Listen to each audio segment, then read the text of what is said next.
Dalam kesunyian, suara-suara kecil bercerita tentang rahasia dunia yang tak terlihat. Selamat datang di Suara Sunyi, tempat di mana setiap bisikan menyimpan kisah. Chapter 1, Pedang Legendaris Tertinggi. Warna senja menyebar di langit, awan semerah darah. Di daerah pegunungan yang terpencil, sebuah kereta yang ditarik oleh dua pegasih hitam sedang terbang dan melewati banyak gunung. Angin menderu saat kereta melaju di udara. Di tepi gerbong duduk seorang lelaki tua berlapis baja dengan tubuh kekar dan berotot. Meskipun rambutnya putih bersih, dia tampak sama ganasnya dengan harimau dan sangat mengesankan. Di dalam gerbong itu, ada seorang ibu dan seorang anak. Ibunya masih muda dan cantik. Dia mengenakan gaun panjang yang dilengkapi dengan perhiasan, dan di rambutnya ada jepit rambut emas yang terbuat dari bulu burung phoenix. Dia tampak seperti seorang permaisuri. Dia berlinang air mata dan memeluk putranya erat-erat, menggigil saat dia menangis. Putranya baru berusia 2 tahun, dibaringkan dalam pelukannya. Dia mengenakan pakaian bertali emas dan memiliki wajah halus, seperti boneka porselen. Anak berusia 2 tahun itu menatap kosong, matanya menunjukkan tingkat ketakutan dan ketidakpuasan yang tidak dimiliki anak-anak seusianya. Saya baru bereinkarnasi selama 2 tahun, dan sekarang saya akan mati. Anak berusia 2 tahun itu berteriak putus asa di dalam hatinya. Di kehidupan masa lalunya, dia berasal dari bumi, tapi dia meninggal sebelum dia bisa menikmati hidup sepenuhnya. Dia bermain game komputer selama 4 hari 4 malam berturut-turut dan meninggal mendadak saat masih menggunakan keyboard. Dia bereinkarnasi ke dunia ini, yang tampak seperti dunia pahlawan dan kultivasi dari zaman kuno, namun dia tetap menyimpan kenangan dari kehidupan masa lalunya. Dibandingkan dengan kehidupan sebelumnya, kehidupan ini jauh lebih baik. Ayahnya adalah penguasa kekaisaran Zhou, Kaisar Yan dari Zhou. Kaisar Yan dari Zhou adalah seorang yang abadi. Dia mengendalikan puluhan kerajaan dan lebih dari 10 miliar orang. Dia mengumpulkan pasukan yang terdiri dari puluhan ribu tentara dan menaklukkan seluruh tanah air utara. Ibunya adalah selir Kaisar Yan dari Zhou, bernama Nyonya Zhao Xuan. Dia sangat disukai oleh Kaisar. Bahkan setelah ia melahirkan seorang putra, Kaisar Yan dari Zhou masih mengunjungi istananya secara rutin. Hal ini berlanjut hingga bulan lalu ketika ayah Nyonya Zhao Xuan dilaporkan memulai pemberontakan, dan Kaisar menjadi marah. Meskipun Nyonya Zhao Xuan berjanji kepada Kaisar bahwa ayahnya tidak bersalah, buktinya sangat banyak. Dalam kemarahannya, Kaisar melemparkannya ke istana yang dingin. 5 hari yang lalu, Nyonya Zhao Xuan mendengar bahwa permaisuri ingin membunuhnya dengan racun, jadi dia meminta adik selirnya, yang dekat dengannya, untuk membantunya melarikan diri dari istana kekaisaran Zhou. Selama masa ini, Kaisar Yan dari Zhou pergi mengunjungi kerajaan lain dan berencana untuk kembali dalam beberapa bulan. Jika Nyonya Zhao Xuan tetap tinggal, dia dan putranya Zhou Tianxu akan binasa. Hatinya sakit saat melihat ibunya dalam hidup ini menangis begitu sedih. Dia mengangkat tangan kecilnya dan menyentuh wajah Nyonya Zhao Xuan dan berkata, "Ibu, jangan menangis. Fisik manusia di dunia ini lebih kuat dibandingkan manusia di bumi, itulah sebabnya anak berusia 2 tahun dapat membuka mulut dan berbicara." Zhou Tianxu biasanya mempersingkat kalimatnya agar tidak mengejutkan orang-orang di sekitarnya. Di istana kerajaan, mereka yang menonjol akan dianiaya. Nyonya Zhao Xuan menangis lebih keras setelah mendengar apa yang dia katakan. "Nyonya, ada sungai besar di depan yang bertemu dengan sungai Huangchuan. Jika kita menempatkan pangeran muda di dalamnya, mungkin ada sedikit harapan baginya untuk bertahan hidup," ucap jenderal tua itu dengan sungguh-sungguh. "Jatuhkan aku." Adrenalin mengalir deras ke seluruh tubuhnya. Orang tua ini memang kejam. Setelah dia mendengar perkataan lelaki tua itu, Nyonya Zhao Xuan melepas kalungnya, yang memiliki manik kayu kecil sebagai liontinnya. Manik seukuran ibu jari itu hanyalah manik biasa. Dia meletakkan kalung itu di lehernya dan mencium wajah kecilnya, dan berkata, "Anakku, manik kayu ini lahir bersamamu. Itu juga merupakan simbol bagi Anda sebagai pangeran kekaisaran Zhou. Ketika Kaisar mengetahui kebenarannya di masa depan, dia akan mengirim seseorang untuk menemukanmu." Setelah dia selesai berbicara, tangan kanannya menekan tubuhnya dengan ringan. Cahaya kemasan semi-transparan muncul dan menyelimuti dirinya. Dia membawanya keluar dari kereta, melihat ke bawah. Di bawah mereka ada sebuah lembah selebar 1000 kaki. Air sungai mengalir deras. Air menghantam bebatuan di tepi sungai dan melemparkan tetesan air yang tak terhitung jumlahnya ke udara. Orang biasa manapun pasti akan mati mengenaskan karena terjatuh seperti itu. Zhou Tianxu ketakutan melihatnya. "Kehidupan saya sebelumnya berakhir dengan kematian mendadak, dan dalam kehidupan ini, saya harus mati secara mengenaskan dengan tubuh dan tulang saya terkoyak dan hancur berkeping-keping. Saya minta maaf, jika aku masih menjadi ibumu di kehidupan selanjutnya, aku pasti akan menebusnya," janji Nyonya Zhao Xuan dengan lembut.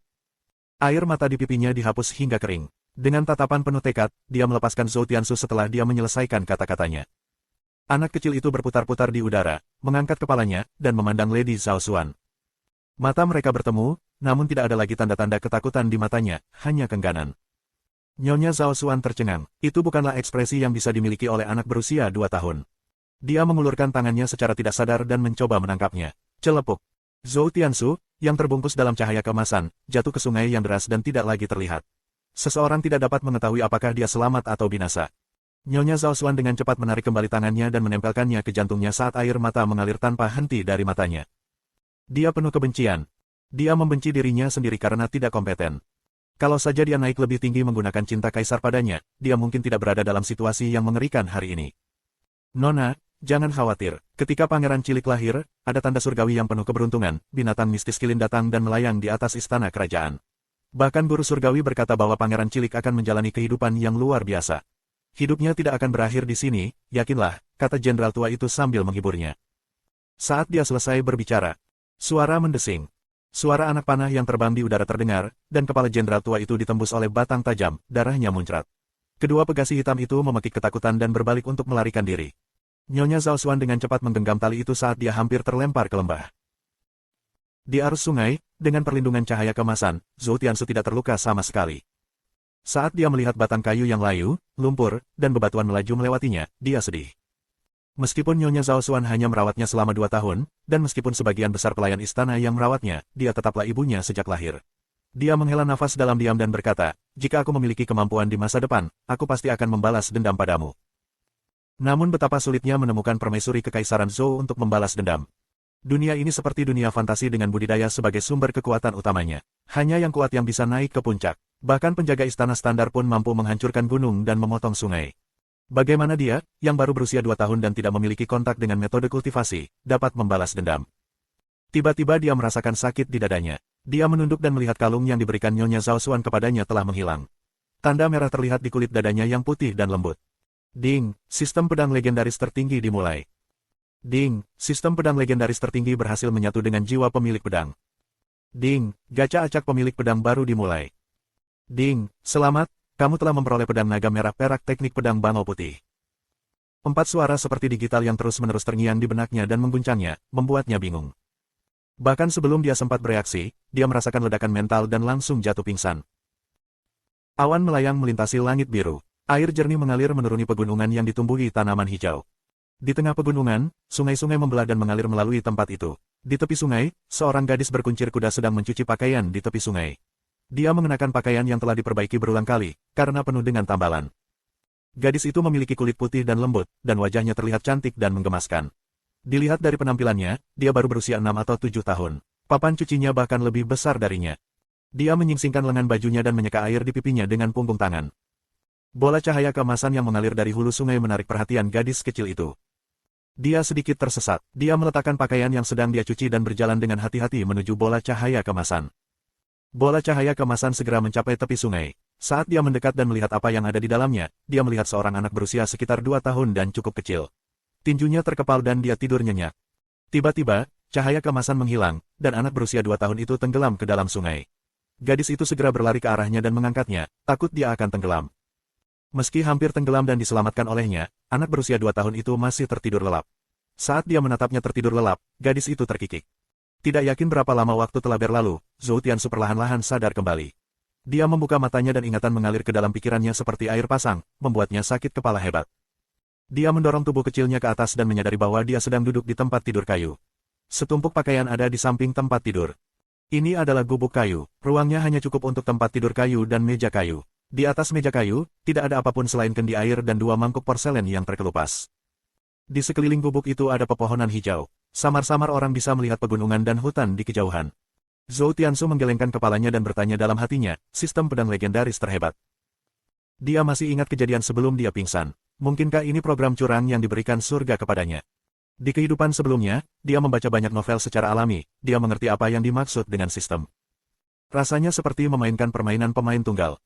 Pada saat yang sama, dia merasa bahwa pedang legendaris tertinggi agak familiar baginya. Sepertinya dia pernah mendengarnya di suatu tempat sebelumnya. Pemilik, apa instruksimu? Sebuah suara digital mengutarakan pikirannya. Bagaimana sistem legendaris tertinggi muncul? Apa fungsinya? Dia terus bertanya pada dirinya sendiri. Antisipasi di wajahnya hampir tidak bisa ditahan. Sistem pedang legendaris tertinggi adalah suatu kebetulan. Saat dunia terbentuk, ada 3.000 aturan. 3.000 aturan ini kemudian menjadi jalan hebat. Di luar 3.000 aturan, ada ketidakpastian, yang disebut serendipity. Kebetulan permulaan dunia kini dimasukkan ke dalam tubuh pemilik pedang, menyimulasikan program pedang legendaris tertinggi yang Anda buat di kehidupan sebelumnya. Kamu bisa memanggilku roh pedang. Keinginan saya tidak independen, saya hanyalah program dukungan yang Anda buat, semata-mata dimaksudkan untuk membina pemilik pedang, jawab suara digital itu. Zhou Tiansu tercengang saat mendengar ini. Apa? Jadi itu alasannya? Zhou Tiansu menyadari dan langsung bersemangat karenanya. Dia adalah seorang programmer di kehidupan sebelumnya. Saat dia memainkan game budidaya fantasi pemain tunggal, dia merasa menjadi kuat dan naik level itu terlalu sulit. Oleh karena itu, dia menciptakan program pedang legendaris tertinggi. Ya, ini adalah program curang. Itu memungkinkan dia untuk memilih secara acak salah satu pedang yang tersedia di dalam game karena karakter yang dia mainkan adalah seorang Swordmaster. Tidak hanya itu, dia juga bisa menguasai teknik pedang apapun, menaikkan levelnya hingga maksimal, selama dia melatih jurus pedang tersebut berulang kali. Tidak ada kebutuhan untuk mendapatkan wawasan atau materi unik. Sekarang program pedang legendaris tertinggi telah menjadi nyata dan menjadi sistemnya, bukankah ini berarti dia bisa menjadi yang terkuat? Saat ini, muncul beberapa baris kata yang hanya bisa dilihatnya. Pemilik pedang, Zhou Tiansu. Ras, garis darah kerajaan Zhou Agung. Tingkat budidaya, tanpa nilai. Teknik energi, tidak ada. Teknik pedang, tidak ada. Kemampuan khusus, tidak ada. Pedang, perak pedang naga merah. Apakah ini atributku? Tunggu. Apa maksudnya perak di depan pedang naga merah? Dia menyipitkan matanya, bingung. Meskipun sistem pedang legendaris tertinggi diubah dari program pedang legendaris tertinggi yang Anda buat, sistem itu membentuk pedang legendaris yang tak terhitung jumlahnya dengan sendirinya dan telah mengkategorikannya dalam tingkatan yang berbeda. Saat ini, satu-satunya yang dapat diberikan kepada pemilik pedang adalah biji biasa, besi, perunggu, perak, emas, kecubung, dan emas mulia. Nilai di luar ini belum dapat diberikan, karena pemilik pedang terlalu lemah, jelas roh pedang. Zhou Tiansu menelan ludah saat mendengar ini. Kedengarannya luar biasa. Peralatan seperti apa yang setara dengan pedang naga merah tingkat perak? Tunggu. Di mana pedang naga merahku? Saat dia memikirkannya, pedang itu muncul di hadapannya, melayang di atas tempat tidur. Itu adalah pedang naga merah. Panjang pedang naga merah mencapai 4 kaki, yaitu sekitar 1,3 atau 1,4 meter. Seluruh tubuhnya berwarna merah tua, dan di tengah bilahnya ada ukiran naga.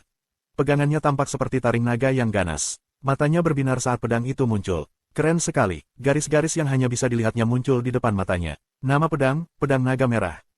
Kelas, perak. Deskripsi, pedang legendaris perak, di dalamnya terdapat jiwa naga merah. Setelah diaktifkan, kekuatannya meningkat pesat.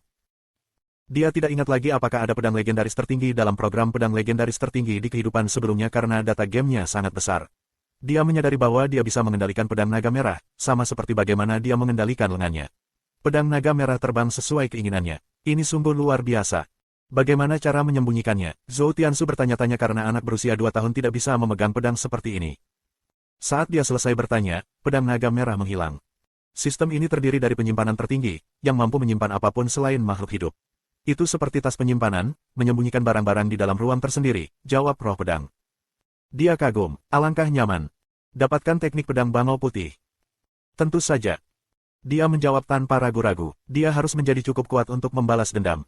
Sebagai pangeran kekaisaran Zhou, Zhou Tiansu telah mendengar tentang tahapan kultivasi. Disusun dalam urutan menaik, yaitu pemeliharaan ki, pembangunan fondasi, pencerahan, pelet batin, air mancur jiwa, bayi astral, proyeksi astral, pemurnian roh, realisasi luar biasa. Setiap tahap terdiri dari 10 level. Ayahnya, Kaisar Yan dari Zhou, telah mencapai realisasi agung. Dia menikmati hidup tanpa henti dan bisa dianggap abadi. Tanah tempat dia berada disebut Gurun Utara. Ada banyak rumah dan kerajaan yang tersebar di seluruh wilayah, dan di atas kerajaan terdapat kerajaan. Di alam timur, ada 7 kerajaan manusia. Zhou Agung adalah kerajaan menengah ke atas. Dulunya menduduki peringkat pertama di masa kemasannya. Jika Zhou Tiansu tidak memiliki sistem pedang legendaris tertinggi, kecuali dia sangat beruntung karena bisa menantang langit, hampir mustahil untuk mengancam Kaisar Yan dari Zhou, atau bahkan melakukan kontak dengannya. Seseorang tidak bisa begitu saja bertemu dengan seorang kaisar kapanpun mereka mau. Kaisar dianggap makhluk abadi yang hidup di alam fana. Orang biasa hanya bisa melihat dari jauh. Segera, seutas ingatan memasuki pikirannya, dan dia tidak bisa menahan diri untuk tidak menutup matanya. Dalam pikirannya, dia bisa melihat bayangan sedang berlatih pedang. Tubuhnya seperti burung bangau putih, lincah dan anggun. Dia baru bisa memahami ingatan ini setelah sekian lama. Teknik pedang bangau putih terdiri dari 3 bentuk. Bentuk pertama, Crane Stand. Bentuk kedua, Crane Wing Spread. Bentuk ketiga, jejak langit bangau. Dia menghafal setiap bentuk. Di dunia ini, Swordmaster memiliki kedudukan sosial yang tinggi karena pedang seperti raja di antara semua senjata lainnya. Namun, teknik pedang sangat sulit untuk dikembangkan. Setiap tingkatan teknik pedang membutuhkan kemampuan wawasan yang luar biasa. Bahkan dengan teknik pedang yang sama, jumlah kekuatannya berbeda berdasarkan wawasan para master pedang. Namun, Zhou Tiansu memiliki sistem pedang legendaris tertinggi. Saat dia merancang pedang legendaris tertinggi, dia menciptakan jalan pintas untuk teknik pedang. Dia hanya perlu berlatih gerakan teknik pedang bangau putih 10 kali, dan dia akan mampu menguasai bentuk pertama. Bentuk kedua membutuhkan 50 kali, sedangkan bentuk ketiga membutuhkan 100 kali. 1 hari sudah cukup. Zhou Tiansu memikirkannya, merasa senang pada dirinya sendiri, tetapi ketika dia mengingat Nyonya Zhao Xuan, dia merasa sedih lagi. Dia tidak tahu apakah Nyonya Zhao Xuan sudah mati atau masih hidup. Bahkan jika dia masih hidup, di mana dia bisa menemukannya di dunia seluas ini. Nenekku tidak ada, silakan datang lagi lain kali. Suara lembut seorang gadis terdengar dari luar gubuk kayu. Dia gemetar ketakutan, atribut pribadi di depannya juga menghilang. Jangan bilang nenekmu kabur untuk menghindari pembayaran utangnya. Katakan padanya, dia harus melunasi utangnya dalam waktu 3 bulan. Anda mengerti, jika dia tidak membayar utangnya, aku akan menjualmu ke rumah bordil murah di kota. Suara wanita yang tajam terdengar. Zhou Tiansu sudah bisa membayangkan wajah tuanya yang jelek dan jelek. Dia segera berbaring, dia penasaran dengan orang yang menyelamatkannya dan berterima kasih kepada mereka. Akan sangat tragis jika dia ditinggalkan di hutan belantara dan dimangsa oleh beberapa setan. Ras manusia bukanlah satu-satunya ras yang tinggal di alam timur. Setan memiliki pengaruh yang lebih besar. Jejak mereka menyusup ke setiap wilayah umat manusia. Tak lama kemudian, seorang gadis masuk ke dalam gubuk. Dia menundukkan kepalanya, mengusap matanya dan menangis tanpa henti, jelas ketakutan dengan apa yang baru saja terjadi. Dia tidak pergi menemuinya tetapi duduk di bangku, menyandarkan tubuh bagian atasnya di atas meja, dan mulai menangis dengan keras. Zhou Tiansu, yang berpura-pura tidur, mendengarnya menangis dan merasa kasihan padanya. Dia membalikkan tubuhnya dan berbaring di sisinya. Dia memandang ke arahnya dan berkata dengan cerdas, "Kak, aku haus." Ketika gadis kecil itu mendengar suaranya, dia mengangkat kepalanya dan memandangnya. Zhou Tiansu adalah seorang bangsawan. Kulitnya putih dan lembut, dan fitur wajahnya sangat indah. Pada usia 2 tahun, dia bisa mendapatkan cinta dari kebanyakan orang di sekitarnya. Dia sering bertingkah manis dan menyedihkan di istana kerajaan, dan semua selir sangat menyayanginya. Ya, semuanya kecuali permaisuri. Dia bahkan tidak berusaha menyembunyikan ekspresi kebenciannya setiap kali dia melihatnya. Gadis itu berhenti menangis begitu dia melihat wajahnya. "Kamu sudah bangun," dia berteriak kaget. Dia melupakan keluhannya dan segera menuangkan air untuknya. Dia pergi ke tempat tidur kayu dengan mangkuk di satu tangan, dan mengangkatnya dengan tangan lainnya, untuk memberinya air. Zhou Tiansu menghabiskan semuanya dalam satu tegukan. Area di sekitar mulutnya menjadi basah. Dia berkata sambil terkikik, "Kakak, kamu sangat baik." Gadis muda itu terkekeh dan bertanya, "Siapa namamu?" "Saya Zhou Tiansu. Saya berumur 2 tahun. Bagaimana denganmu, saudari?" Dia berkata sambil tersenyum. Dia tidak khawatir akan menimbulkan kecurigaannya sejak dia masih kecil. "Zhou Tiansu, nama yang aneh. Saya Jiang Sui, umur saya 6 tahun. TL, karakter Cina untuk Tiansu dapat diartikan sebagai peluang misterius." Gadis itu menghisap jarinya dan bergumam. Dia duduk di pangkuannya, mengangkat kepalanya, dan bertanya, "Apakah kamu yang menyelamatkan saya?" "Ya, benar." Jiang Sui mengangguk. "Di mana orang tuamu?" Dia bertanya, melanjutkan, "Apakah mereka tidak menginginkanmu lagi?" Dia menjawab, "Mereka dimakan setan." Nona Zhao Xuan kemungkinan besar sudah meninggal. Adapun Kaisar Yan dari Zhou Tiansu sudah menganggapnya mati. Jiang Sui kecil menunjukkan simpati sekarang mengetahui bahwa orang tuanya dimakan oleh setan, tapi dia tidak terkejut. Penduduk desa sering dimakan setan saat berburu. Ini bukanlah hal yang langka baginya. Kedua anak itu mulai mengobrol. Zhou Tiansu mengetahui bahwa dia berada di desa Sungai Hijau, yang terletak di salah satu sudut kerajaan Salju Selatan.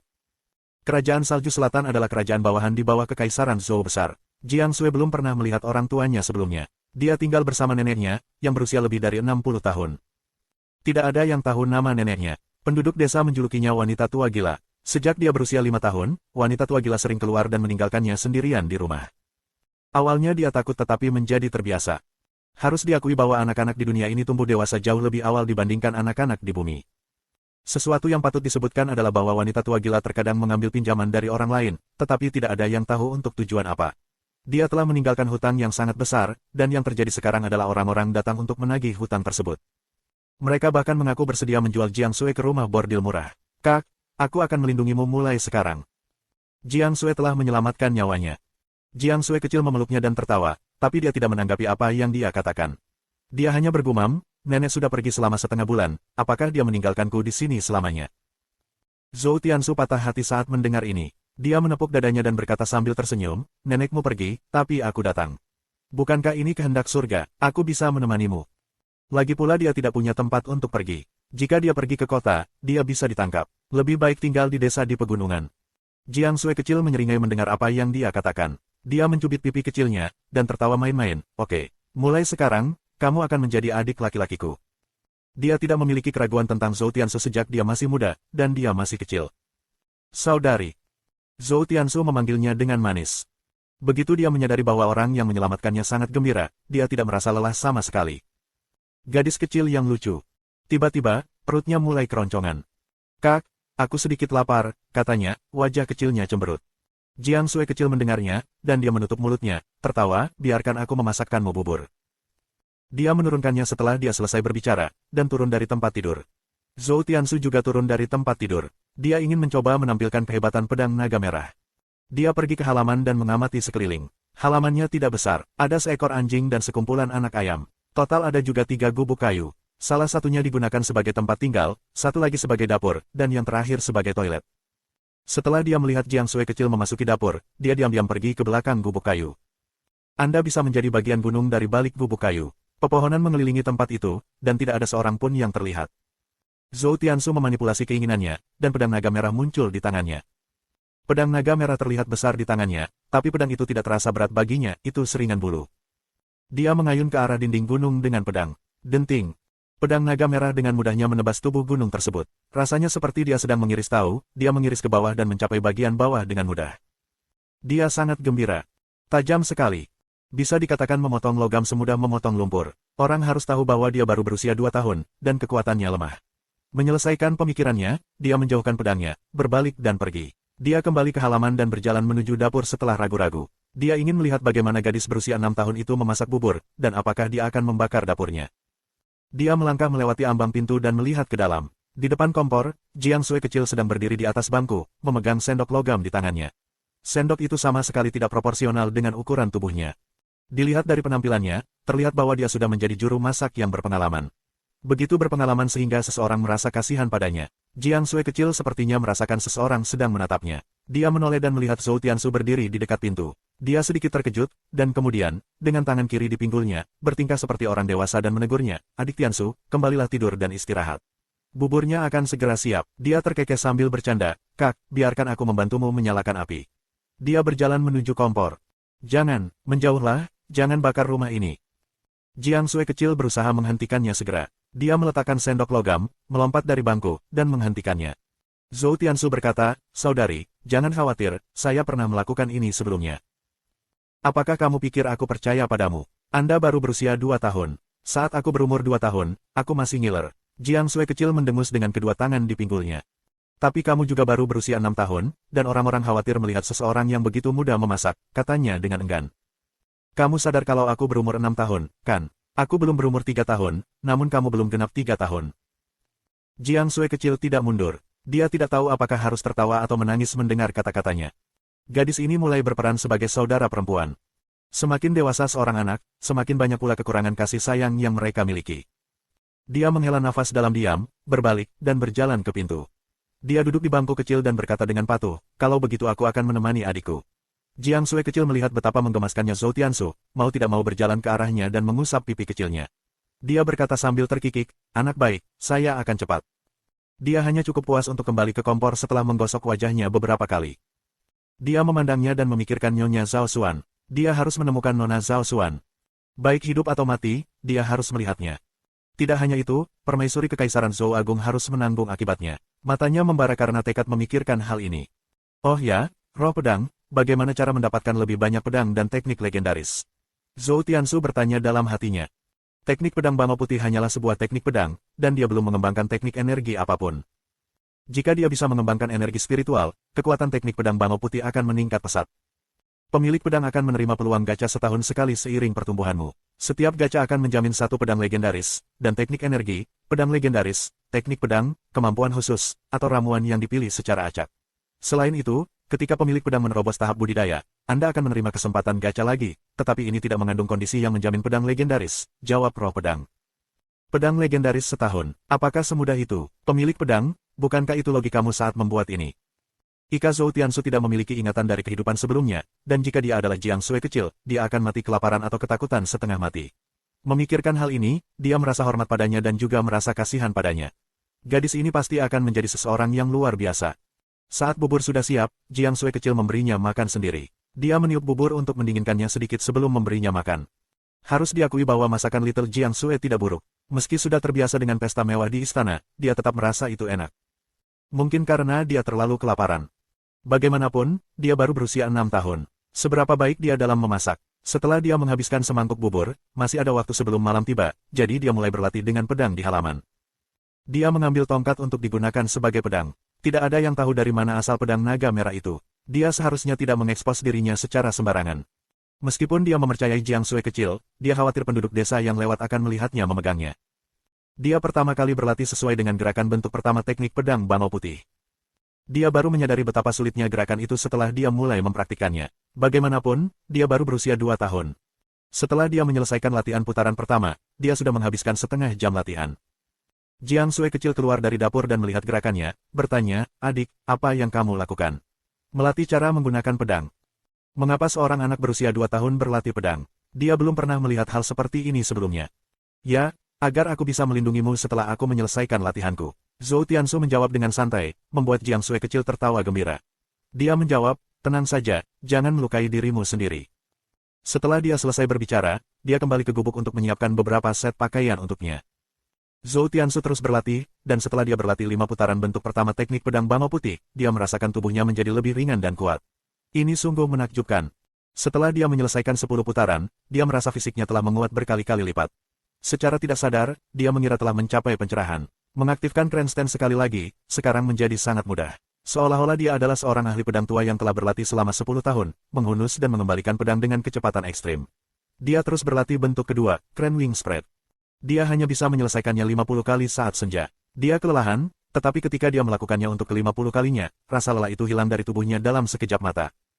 Dia mengayunkan tinjunya dan merasa dia penuh kekuatan.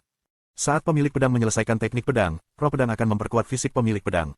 Ini akan memungkinkan pemilik pedang untuk mengaktifkan teknik pedang ini dengan mudah. Saat ini, kekuatan pemilik pedang telah mencapai kekuatan pria dewasa, kata roh pedang. Zhou Tiansu merasa gembira setelah mendengar ini. Seorang anak berusia 2 tahun dengan kekuatan seorang pria dewasa, saya akan menjadi seperti Nesa.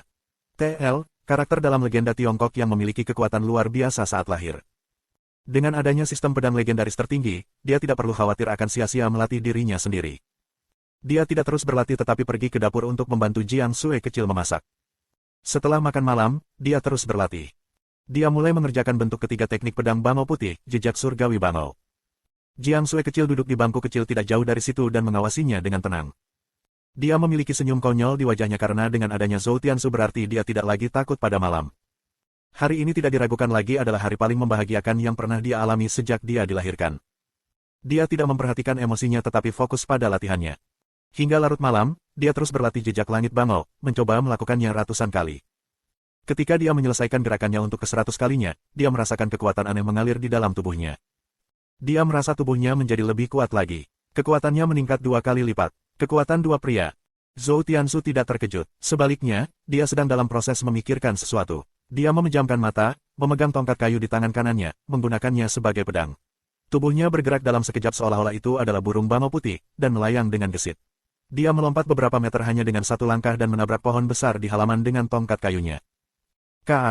Tongkat kayu itu patah, namun sempat meninggalkan luka sedalam 4 inci di batangnya. Dia membuka matanya untuk melihat dan terkejut karenanya. Dia tidak memiliki energi spiritual, namun dia bisa memiliki kekuatan destruktif ketika mengaktifkan teknik pedang bangau putih. Dia menatap tongkat kayu setengah patah yang masih ada di tangannya dan berpikir sendiri. Ketika dia mengaktifkan jejak langit bangau, dia merasa seolah-olah dia telah menyatu dengan tongkat kayu itu, dan ada sesuatu yang melilit tubuhnya. Itu menyenangkan. Mungkinkah? Matanya terbuka lebar dan dia tampak terkejut.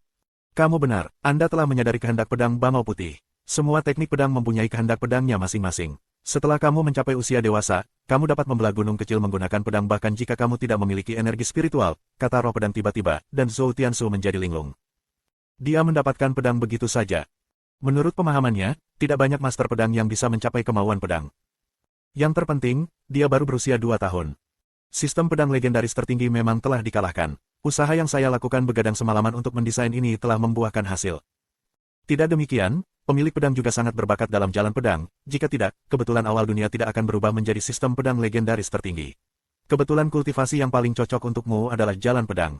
Roh pedang terus menjelaskan, dan Zhou Tiansu tiba-tiba menyadari. Dia langsung teringat ayahnya dalam kehidupan ini, Kaisar Yan dari Zhou. Kaisar Yan dari Zhou mempunyai prestasi besar dalam jalan pedang. Dia pernah menghancurkan sejuta tentara dengan satu ayunan pedangnya, dan kekuatannya menjadi terkenal di seluruh dunia. Memang benar, seperti ayah seperti anak laki-laki.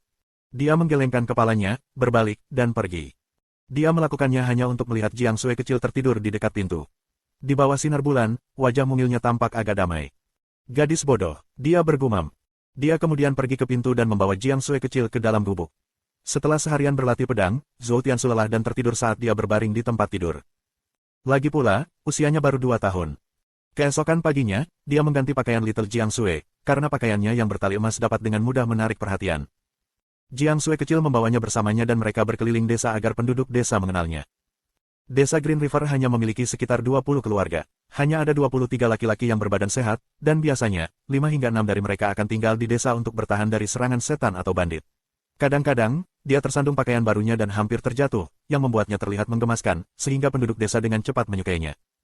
Jiang Sui kecil memberitahu penduduk desa tentang masa lalunya, dan mereka semakin bersimpati padanya.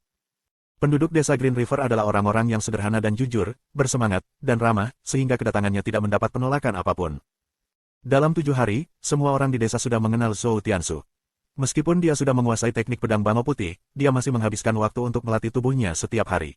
Dia menghabiskan sebagian besar waktunya bermain-main dengan teknik pedang di pegunungan. Kemunculan setan jarang terjadi di area ini. Selama ratusan tahun, setan hampir punah di daerah ini. Meskipun ada gangguan setan sekali di bulan biru, biasanya itu aman. Dalam sekejap mata, 3 bulan telah berlalu. Dan kemudian tibalah suatu hari di mana beberapa tamu tak diundang muncul. Seorang wanita parubaya dengan bopeng selebar wajah datang ke halaman bersama 2 pria kuat. Wanita itu bertubuh montok, dan terlihat jelas bahwa dia adalah wanita yang kasar hanya dengan melihat wajahnya. Dia mengipasi dirinya dengan tangan kanannya sementara tangan kirinya diletakkan di pinggulnya, dan berteriak, "Gadis kecil. Nenekmu masih belum kembali, ikutlah denganku untuk membayar utangnya." Ada lebih dari 20 penduduk desa di luar desa, baik laki-laki maupun perempuan. Mereka semua datang untuk membela Little Jiang Sui. Bagaimanapun, mereka berasal dari desa yang sama, dan tidak tahan melihat Jiang Sui kecil diintimidasi. Betapa tidak manusiawinya, Jiang Sui baru berusia 6 tahun. Ya, apa yang kamu inginkan agar kamu menindas anak kecil? Jika kamu mampu, carilah wanita tua gila.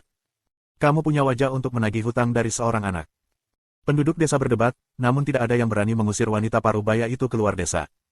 Nama wanita itu adalah Shen Hua. Dia adalah kerabat dari klan kaya dan berkuasa di kota terdekat. Menyinggung perasaannya berarti menyinggung klan itu. Shen Hua sangat marah ketika dia mendengar komentar mereka, dan membalas, membayar hutangmu adalah hal yang sangat masuk akal. Jika kamu tidak senang, kamu bisa pergi dan berunding dengan klan Fang. Klan Fang. Sebuah klan yang berspesialisasi dalam budidaya dari kota 4 misteri, yang mengendalikan semua layanan prostitusi kota. Bahkan kepala kota tidak berani menyinggung perasaan mereka. Setidaknya ada 30 desa seperti Green River Village yang mengandalkan 4 Mystery Town. Jika mereka menyinggung perasaan mereka, klan Fang dapat memutuskan kemitraan dagang mereka dengan desa lain hanya dengan satu perintah. Meskipun Shen Hua bukan keturunan langsung dan tidak mempunyai banyak suara dalam klan, pengaruh klan Fang terlalu dominan. 2 orang kuat yang berdiri di belakang Shen Hua juga merupakan seorang kultivator. Meskipun mereka baru saja memasuki tahap kinurturing, mereka masih lebih kuat dari orang biasa. Hanya dengan berdiri di sana, mereka membuat penduduk desa merasakan tekanan yang luar biasa. Jiang Sui kecil keluar dari gubuk. Ketakutan tertulis di seluruh wajahnya. Meskipun dia tidak tahu apa itu rumah bordil, semua wanita di desa mengatakan bahwa itu seperti neraka. Sekali Anda berada di dalamnya, Anda tidak akan pernah kembali. Dia menyuruh Zhou Tiansu untuk tidak keluar agar dia tidak terlibat. Nenekku akan kembali setelah beberapa waktu, dia tidak akan meninggalkanku. Tolong, Jiang Sui kecil berkata dengan hati-hati, seperti kelinci yang ketakutan. Namun, sebelum dia bisa menyelesaikan permohonannya, Shen Hua dengan kasar menyela, dan memarahinya, aku sudah memberimu waktu 3 bulan. Apakah Anda menganggap saya seorang bodhisattva yang ada untuk menyelamatkan dunia? Bawa dia pergi, jika dia tidak patuh, patahkan kakinya. Baik nyonya. Salah satu pria kuat di belakangnya bergerak menuju Little Jiang Sui. Ah! Jiang Sui kecil sangat takut sehingga tanpa sadar dia mundur selangkah, dan hampir jatuh ke tanah. Bagaimanapun, dia baru berusia 6 tahun. Tapi ketika dia hampir menyentuh tanah, Zhou Tiansu menahannya. Dia mengangkatnya dan menariknya ke belakang. Dia menatap Shen Hua dan mengejeknya, wanita tua gemuk. Jadi memang benar penampilan terbentuk berdasarkan hati seseorang. Pantas saja kamu begitu jelek karena hatimu begitu keji. Mendengar kata-kata ini, orang kuat yang datang ke arah mereka tertegun dan berhenti maju. Wajah Shen Hua berubah drastis, dan penduduk desa juga tercengang. Ini datangnya dari anak berumur 2 tahun. Pukul dia sampai mati. Shen Hua berteriak sekeras-kerasnya, sangat marah hingga lemak tubuhnya bergetar. Setelah mendengar perintahnya, orang kuat itu segera mengejarnya. Zhou Tiansu tertawa acuh tak acuh. Pedang naga merah miliknya muncul di hadapannya entah dari mana, ujung pedangnya mengarah ke depan. Astaga! Puff! Pedang naga merah menembus dada seorang pria kuat, diikuti oleh dada Shen Hua. Satu pedang, dua nyawa. Orang kuat yang masih hidup sangat ketakutan sehingga dia berbalik dan segera melarikan diri. Wah! Semua penduduk desa mundur selangkah karena ketakutan, wajah mereka diliputi keterkejutan. Pedang naga merah dengan cepat terbang menuju pria kuat yang melarikan diri dan memenggal kepalanya. Setelah dia kembali sebagai manusia lagi, dan dia kemudian dikejar oleh permaisuri, yang menginginkan dia mati, dia akhirnya memahami prinsip memberantas masalah sampai ke akar-akarnya. Meskipun dia tidak memiliki energi spiritual, pedang naga merah miliknya telah menyatu dengannya dan menyerang kemanapun dia mau. Kecepatan pedang legendaris tingkat perak bukanlah sesuatu yang bisa dilawan oleh bawahan yang baru saja memasuki tahap Force Nurturing. Ini adalah pertama kalinya Jiang Sui kecil melihat seseorang meninggal, jadi dia menutup matanya karena takut. Dia menarik napas dalam-dalam dan berkata kepada penduduk desa, semuanya, jika kalian tidak ingin melibatkan desa Green River, kalian harus memahami bahwa apa yang terjadi di sini tidak boleh disebarkan kepada orang lain. Penduduk desa memandangnya dengan ketakutan dan melangkah mundur. Tidak ada yang menjawabnya. Setan. Dia pastinya iblis. Dia berani membunuh seseorang pada usia 2 tahun, dan berbeda dari anak menggemaskan yang biasa mereka anggap. Dan pedang itu adalah pedang iblis, pedang iblis. Zhou Tianzu melihat ekspresi mereka. Dia tidak bisa menahan diri untuk tidak menggelengkan kepalanya. Dia berjalan menuju ketiga mayat itu dan mencarinya. Dia akhirnya menemukan 3 kantong koin dan memasukkannya ke dalam penyimpanan tertinggi. Setelah rangkaian kejadian ini, jelas bahwa dia tidak bisa lagi tinggal di desa Green River. Anda hanya bisa berkeliling dunia dengan mudah jika Anda punya uang. Bisakah kamu membantuku menyelesaikan ini? Zhou Tianzu bertanya. Penduduk desa mendengarnya dan mulai melarikan diri dengan panik. Dia menghela nafas. Pedang naga merah miliknya terbang kembali dan berhenti di depannya, menghilang. Berhenti sejenak, dia berbalik dan berjalan menuju Little Jiang Sui. Jiang Sui kecil membuka jarinya dan mengintip melalui celah di antara jari-jarinya. Ketika dia melihatnya berjalan ke arahnya, dia memeluknya dan meratap dengan keras. Dia menepuk punggungnya dan menghiburnya, berkata, jangan takut, ada aku di sini. Zhou Tianzu berpikir bahwa setelah dia melihat dia membunuh orang, dia akan menjauhkan diri darinya. Yang mengejutkannya, justru sebaliknya. Ini menggerakkan hatinya. Dalam hatinya, dia menganggapnya sebagai adik laki-lakinya. Jiang Sui kecil menjadi tenang setelah merasa terhibur. Dia bertanya dengan gugup, saudaraku, kamu membunuh mereka, tentara pemerintah akan datang untuk menangkapmu. Tentara pemerintah. Dia tertawa terbahak-bahak. Meskipun Kekaisaran Zhou besar menguasai puluhan kerajaan, dan kerajaan-kerajaan tersebut menguasai banyak kota, dan terdapat banyak kota dan desa di bawah kendali kota, tentara pemerintah tidak memiliki banyak kekuasaan. Terutama di daerah pinggiran. Bagaimanapun, ini adalah dunia kultivasi. Yang kuat berkuasa. Selama Anda kuat, akan ada banyak organisasi kuat yang akan membawa Anda masuk, tidak peduli kejahatan apa yang Anda lakukan. Berbeda dengan bumi, dunia ini tidak diragukan lagi lebih kejam. Sekarang kita harus melarikan diri. Apakah kamu akan mengikutiku? Zhou Tianzu bertanya dengan serius. Baginya, misi paling penting adalah tetap hidup. Seiring bertambahnya usia, dia pasti akan menjadi lebih kuat. Dia hanya bisa berpetualang ke daerah berpenduduk setelah dia menjadi cukup kuat untuk melindungi dirinya sendiri. Kita akan lari, tapi jika nenek kembali. Jiang Sui kecil ragu-ragu. Meskipun wanita tua gila tidak memenuhi tanggung jawabnya terhadap Jiang Sui kecil, dia adalah satu-satunya keluarga yang masih hidup. Tidak, ada satu anggota keluarga lagi. Zhou Tianzu berkata, saudari, jika kami tidak pergi, dan tertangkap, bukankah itu akan menambah masalah pada nenekmu? Jika sesuatu terjadi padamu, betapa sedihnya dia. Dia tersenyum, tapi di dalam hatinya, dia dengan marah memarahi wanita tua gila. Dia bisa saja menikmati masa kecil yang bahagia di desa Green River, tapi sekarang dia terlibat dalam semua masalah ini, semata-mata karena kekacauan yang ditinggalkan wanita tua gila. Ketika dia memikirkan tentang apa yang digumamkan Jiang Sui kecil dalam mimpinya, dia bahkan lebih marah. Wanita tua ini sama menjijikannya dengan Kaisar Yan dari Zhou. Jiang Sui kecil memikirkannya dan mengangguk, beri aku waktu sebentar. Biarkan aku membereskannya.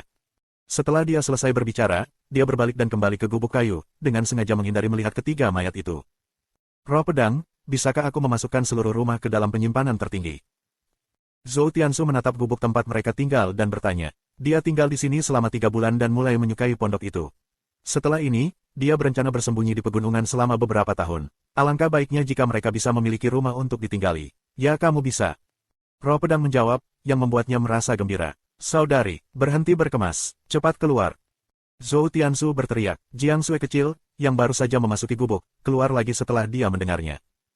Bingung, dia bertanya, mengapa? Bukankah kita sedang melarikan diri? Dia memegang tangan kecilnya, dan memerintahkan dalam hatinya, roh pedang, simpan rumah ini. Gubuk kayu itu menghilang di depan mata Little Jiang Sui, dan dia bergidik. Jangan khawatir, aku tahu mantranya. Aku yang menyimpan rumah itu. Dalam sunyi, kita menemukan makna. dan di setiap kata, ada jiwa yang bicara. Tetap bersama kami, di Suara Sunyi.